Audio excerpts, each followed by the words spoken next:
Selamat pagi saudara-saudari terkasih di dalam Kristus. Salam jumpa dalam Sabda Siap Saji 29 Juni 2020, di mana kita merayakan perayaan Santo Petrus dan Paulus. Mari kita berdoa. Tuhan Yesus Kristus, kami mengucap syukur kepadamu karena Engkau telah membawa Santo Petrus dan Paulus tetap dalam kerajaan-Mu. Ketika Petrus berlari sampai di Via Appia di Roma, dia melihat wajah-Mu dan dia bertanya, Tuhan, Engkau mau kemana? Aku mau disalibkan untuk kedua kali. Maka Petrus kembali dan menghadapi semua yang harus dia jalankan sebagai akibat atau risiko dari imannya. Engkau adalah Petrus, di atas batu karang ini akan kudirikan gerejaku. Maka ia disalibkan di Bukit Vatikan, yang sekarang menjadi Basilika Vatikan. Demikian pula Santo Paulus yang lebih dahulu ditangkap dari Petrus, jadi penggal di Trefontana, dekat biara terapis di luar kota Roma, dan di sana letak Basilika Santo Paulus. Hari ini kami merayakan dua orang tonggak gereja Katolik Roma, orang besar yang kupilih, di mana mereka yang satu 3 tahun bersama Santo Petrus dan 3 hari bersamamu, yaitu Paulus, yang sama-sama mengikuti jejakmu. Dan bila disatukan 3 angka tersebut, maka 33 tahun sesuai dengan usiamu. Kami memberkatmu Tuhan, semoga perjuangan Santo Petrus dan Paulus menghasilkan keberanian dari hidup kami, dan juga menjadi pewarta iman, pewarta kabar baik-Mu, sehingga kami juga tidak lari dari tugas-tugas kami. Demi Kristus Putra-Mu pengantara kami, kini dan sepanjang masa. Amin.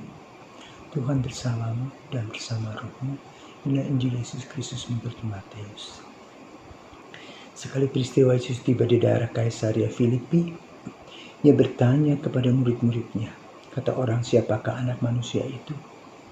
Jawab mereka, ada yang mengatakan Yohanes Pembaptis, ada juga yang mengatakan Elia, dan ada pula yang mengatakan Yeremia atau salah seorang daripada nabi. Lalu Yesus bertanya kepada mereka, tetapi apa katamu, siapakah aku ini? Maka jawab Simon Petrus, engkau adalah Mesias, anak Allah yang hidup. Kata Yesus kepadanya, berbahagialah engkau Simon bin Yunus, sebab bukan manusia yang menyatakan itu kepadamu, melainkan Bapa-Ku yang di surga. Dan aku pun berkata kepadamu, engkau adalah Petrus, yang di atas batu karang ini aku akan mendirikan jemaat-Ku, dan alam maut tidak akan menguasainya.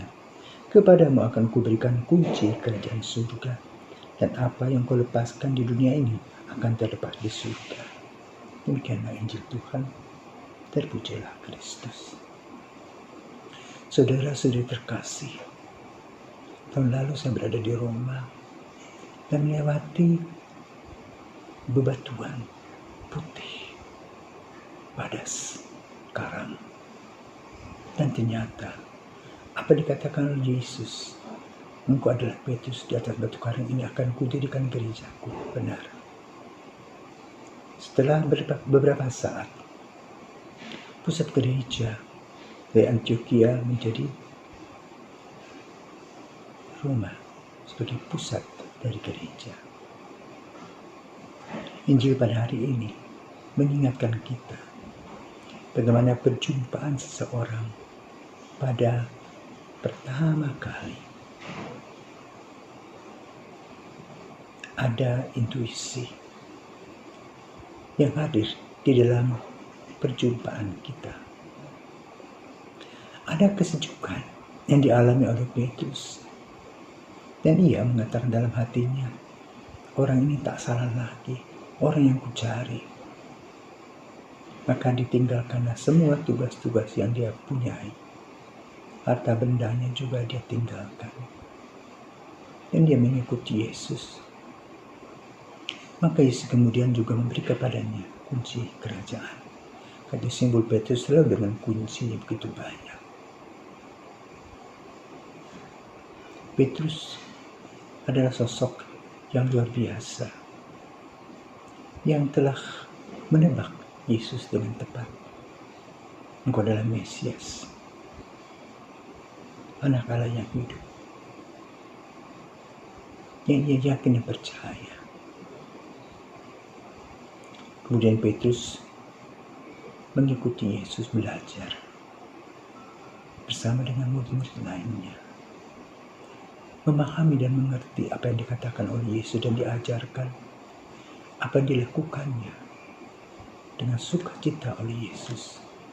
Menyembuhkan orang, menegur sapa orang, memperhatikan mereka yang kekurangan, memberikan pengajaran bagi mereka yang kurang tahu apa arti hidup, mendampingi mereka yang kesulitan, memberikan penghiburan pada orang yang sakit, bahkan membangkitkan orang yang mati.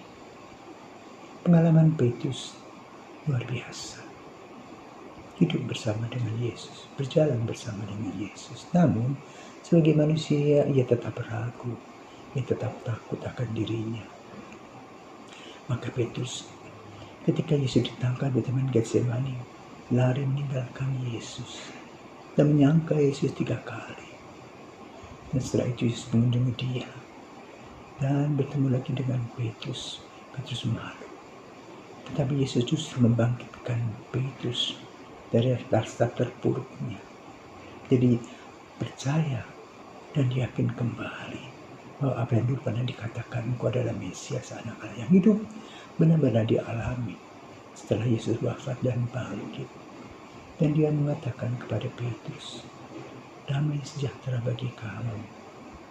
Petrus, anak Yohanes, menurut kamu siapakah aku ini? Petrus, apakah engkau mengasihi aku lebih dari segala-galanya? Ya. Dan pertanyaan tersebut tiap kali dikatakan. Yesus merasa malu, tersipu-sipu. Petrus tersipu-sipu. Tapi Yesus memberikan kekuatan. Itulah kebahagiaan Petrus. Namun manakala ia berjalan bersama Paulus, di mana Paulus telah membuka jalan menuju Roma, kota abadi pusat dunia, Petrus tinggal di sana dan mewartakan kerasulan. Dan banyak umat yang bertumbuh di sana. Tetapi ada awal, ada akhir sebuah perjuangan. Adalah seorang raja bernama Nero yang hidup sekitar tahun 60-an yang membakar kota Roma untuk menyalahkan orang-orang Kristen. Maka terjadilah pengejaran besar-besaran terhadap orang Kristen.